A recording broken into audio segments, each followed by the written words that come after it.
जय झूलेलाल, नमस्ते। चूंड Sindhi मज़मून MDS university जो MA previous जो सेकंड पेपर, हुन में चूंड सिंधी मज़मून रखियलु आहे। उन्हनि मां पाण पहिरीं हिकु अधु मज़मून करे रहिया आहियूं। हींअर उन मां ख़याम जा ख़्याल जेको दयाराम गिदूमल जो आहे उहो पाण सम्झूं था या पढ़ूं था। ख़याम हिकु फ़िलासफ़र आहे। ख़याल यानी हुनजा वीचार। हिन में फ़िलासफ़र छा वीचार ॾिना आहिनि उहो हिन चैप्टर में ॿुधायल आहे। उमर ख़याम तारीख़ुनि जे कैकास ऐं जमशेद, फरीदो ऐं खुसरो, सुलेमान ऐं बहराम गौर ऐं मोहम्मद जे वॾाइयुनि जूं ॻाल्हियूं पढ़ी पाण खां पुछियो त हे मिसकीन ख़याम, इहे सभु पंहिंजनि नौबतनि ऐं नगारनि समेत विया काॾे।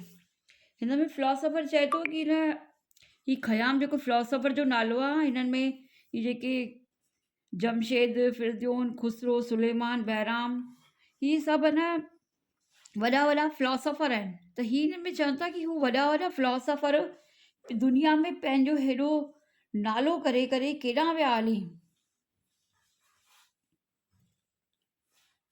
ईअं त न आहे जो जंहिं मिटीअ मां कुंभार हाणे थांव पिया ठाहिनि सा ख़ुदि उन्हनि बादशाहनि जे उज़वनि जी मिटी आहे। ईअं त न आहे जो मुंहिंजो ग़रीबड़ो कोज़ो फरीदो जी आङुर ऐं खुसरो जी तिरीअ मां बणियो आहे ऐं मुंहिंजो प्यालो कैकाओ जी खोपड़ीअ मां। हे इहे ई था चवनि कि ईअं त न आहे कि हीअ जेके शयूं आहिनि हुननि मां ई ठहियूं हुजनि। मेन त हिन पाठ में हिन परमात्मा जो ॿुधायो आहे कि पाण केतिरो बि नालो कमायूं था, कुझु बि कयूं था, सभु हिते जो हिते रहिजी वञे थो। मेन आहे पाण खे उन परमात्मा सां पंहिंजो रिश्तो जोड़णु। फ़िलासफ़र जेकी हेॾी गहराई सां ॻाल्हियूं कंदा आहिनि, इहो ई आहे कि सभु पंहिंजो नालो कमाइनि था, सभु कनि था, पर परमात्मा खे न विसारियो, हुन परमात्मा जी भक्तीअ में ई रहो। आसमान जे चरखे ते दहर ऐं ज़रनि ते दुनिया जे इसरारनि ते हिन फ़ानूस ख़याल ऐं फ़रेब खाने जे चित्रित में फ़िक्र कंदे उमर ख़याम नेठि समूरे दायरे दौर जो सचो मर्कज़, समूरी फ़िज़ा में सची हस्ती, समूरी कसरत ऐं सची वहदत, समूरे खारनि में सचो गुल रुख़सार कोले लधो। हिन में चवनि था कि दहर मानी दुनिया जे जेके ज़ेर ज़रन आहिनि, यानी दुनिया जे हेठि, दुनिया जे मथे जेको बि केवल हिकु परमात्मा ई आहे, केवल उनखे ई ॻोल्हियो।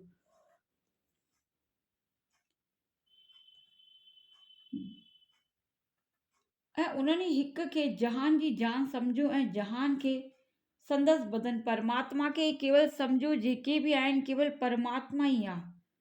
उन ई असुलु शनासाई ऐं हिन शराब सॼो आहे जेको परमात्मा जी प्रेम में लॻी थो वञे, उनखे या चइजे कि परमात्मा जे रंग जो असरु अची थो वञे, त उहो उनजे परमात्मा जे नाम जे नशे में ई रहंदो। उनजे अॻियां दुनिया जा हर हिकु नशा फीका थी वेंदा।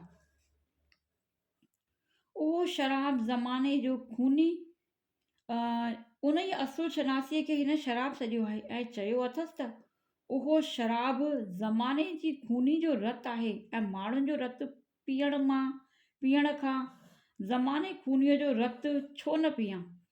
बसि हिन इहो ई चयो आहे कि परमात्मा जे रंग में रंगो, कंहिंखे परेशान करण मां कुझु न वरंदो, ईश्वर जी शरण में, ईश्वर जे नाले में ई रहो। उन ई शराब खोरीअ जी तारीफ़ सां संदसि रुबायत पुर आहे, यानी प्रशंसा में ई रहो। जेके ख़याम वांगे शक तर्क करे नेठि यकीन सां रूह खे सुल्तान सम्झे थो ऐं आलिम खे संदसि तंबू, ऐं जे ईअं सम्झे मकाशफ़े ऐं मुशाहिदे लाइ नम्रताई ऐं न्याज़ सिखी माठ ऐं तन्हाईअ ऐं पनाईअ में अंदर जी ताड़ी लाइ हिक मना थी ध्यानु कनि था से लाशरीक ऐं लासनीअ जी सूंहं ते हैरान थी दर्जे बि दर्जे इश्क जी मंज़िल ते पहुचनि था। उन्हीअ मंज़िल में सभु मज़हबी तहज़ब ऐं अमली ख़त स्याह मेटिजी वञनि था ऐं सभई ॻाल्हियूं ऐं जगत अटपटी नज़र पे आयूं पूरी सम्झ में अचनि थियूं। ये चवनि था त माठ ऐं तनई ऐं पैनई जे अंदर जी ताड़ी लॻाए, यानी जेको पंहिंजे पाण में अंदरि वेही जाकिनि था, पंहिंजो पाण खे सुञाणनि था, उहो ई ईश्वर जी सूंहं खे ॾिसी सघनि था, सम्झी सघनि था ऐं हर का मंज़िल पाए सघनि था। जेके सभु मज़हबी तहज़ब यानी कट्टरपंथी जी भावना खे पंहिंजे पाण जे अंदरां हटाए, जेके बि अटपटियूं सभई ॻाल्हियूं आहिनि दुनिया जी, उन्हनि तां नज़र हटाए केवल हिक में ई जीअनि था त उहे ई परमात्मा खे पाए सघनि था। जीअं जीअं इन्हीअ मोहबत जी राह में शौक़ ऐं जौक़ वधे थो, यानी जीअं परमात्मा जी तरफ़ पंहिंजा कदम वधनि था ऐं पंहिंजो मन परमात्मा में लॻे थो त पाण खे उन खां सवाइ कुझु न सम्झ में ईंदो, न ॾिसण में ईंदो, न ॿियो कुझु थींदो। तीअं तीअं अंदरे पखीअड़े खे ॼण त खंभ थियनि था, गैब जा पर्दा वधीक खुलनि था ऐं हयात ज़ारदनी ऐं सुरमाए लज़त जवानीअ जो सवादु वधीक अचणु लॻे थो।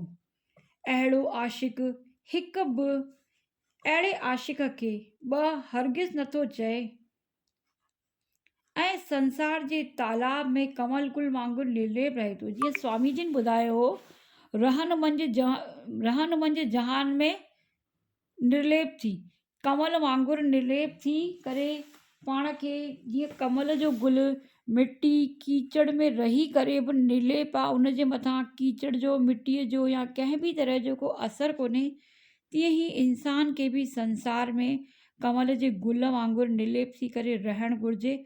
तॾहिं ई हू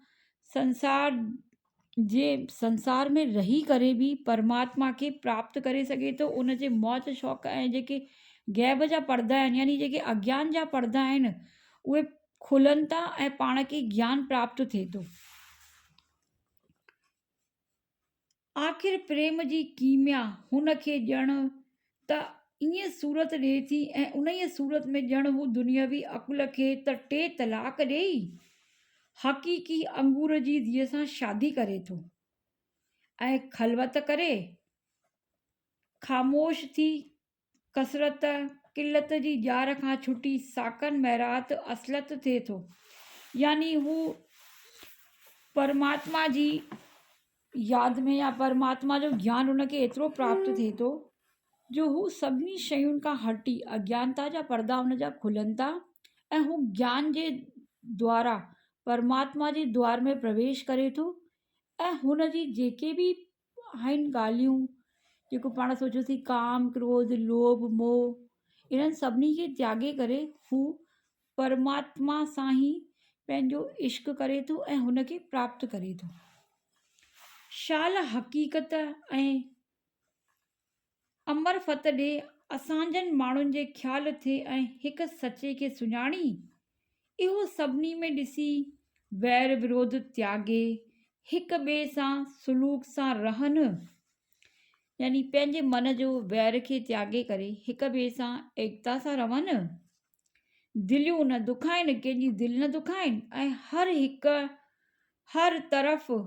हर तरह हिक ॿिए जी बांह ॿेली करे, यानी हर क़दम क़दम ते हिक ॿिए खे सम्झनि सुञाणनि ऐं हिक ॿिए जी मदद कनि।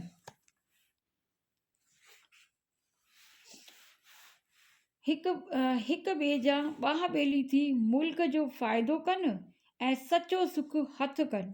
उमर ख़याम चयो आहे त रूह ज़मीन खे आबाद करणु अहिड़ो न आहे जहिड़ो हिक दिलि शाद करणु। रूह ज़मीन यानी जेको बयाबान में जेके ज़मीन थींदी आहे, रेगिस्तान जूं ज़मीनूं थींदियूं आहिनि, उन्हनि खे आबाद करणु एतिरो हू कोन्हे, लेकिन अगरि पाण पंहिंजे प्रयास सां कंहिंजी दुखी दिलि खे ख़ुशि कंदासीं त उहो परमात्मा जी नज़रुनि में उहो सभिनी खां वॾो कमु आहे, उहो सभिनी खां वधीक पंहिंजो हिकु वॾो कर्म कहलाईंदो। शाल इहा नसीहत बि न विसरेव। हिननि में हिन ख्वाम जे ख़्याल में जेके वॾा वॾा फिलोसफर आहिनि उहे चयनि त जेके वॾा वॾा फिलोसफर पंहिंजियूं हेॾियूं वॾियूं ॻाल्हियूं चई विया उहे हाणे किथे आहिनि। ऐं हिननि ॿुधायो कि पाण खे पंहिंजो रिश्तो परमात्मा जोड़णु खपे। परमात्मा खे पाइण जूं जेकियूं 4 मंज़िलूं थींदियूं आहिनि, शरीयत, दरियत, महरफत ऐं हक़ीक़त, पाण खे उन्हनि मंज़िलुनि पाण खे परमात्मा जी तरफ़ हथु वधाइण लाइ जेके मंज़िलूं मुक़ररु कयूं आहिनि उन्हनि खे पकिड़े करे पंहिंजा क़दम उन जी मंज़िल जी तरफ़ वधाइणु खपनि त पाण खे परमात्मा जो ज्ञान अवश्य थींदो। दुनिया जी शयुनि में कुझु न रखियो आहे, जेको बि आहे सभु उन परमात्मा जे दर आहे। परमात्मा बेअंत आहे ऐं पंहिंजे मन मां जेके बि भावनाऊं आहिनि हिक ॿिए जे तरफ़ नफ़रत जी, इन्हनि खे छॾे करे पाण खे दुनिया सां कोई को तर्क कोन करिणो आहे, धार्मिक भेदभाव में न पइणो आहे। असांखे पंहिंजो रिश्तो परमात्मा सां जुड़िणो आहे ऐं जंहिं पंहिंजे लाइ घणो कयो आहे ऐं पाण परमात्मा असांजे लाइ घणेई कयो आहे ऐं पंहिंजी मदद पंहिंजे बि मन मां इहा ई निकिरणु खपे कि परमात्मा असांजे लाइ एतिरो कयो आहे त असां बि कंहिंजी बांह पकिड़े करे कंहिंजी बांह ॿेली थियूं, यानी कंहिंजी न कंहिंजी मदद कयूं। हिन दयाराम गिदूमल जी हिन क़याम जे ख़्याल जे मार्फत पाण खे हिकु सुठी सम्झाइणी ॾिनी आहे। जय झूलेलाल, नमस्ते।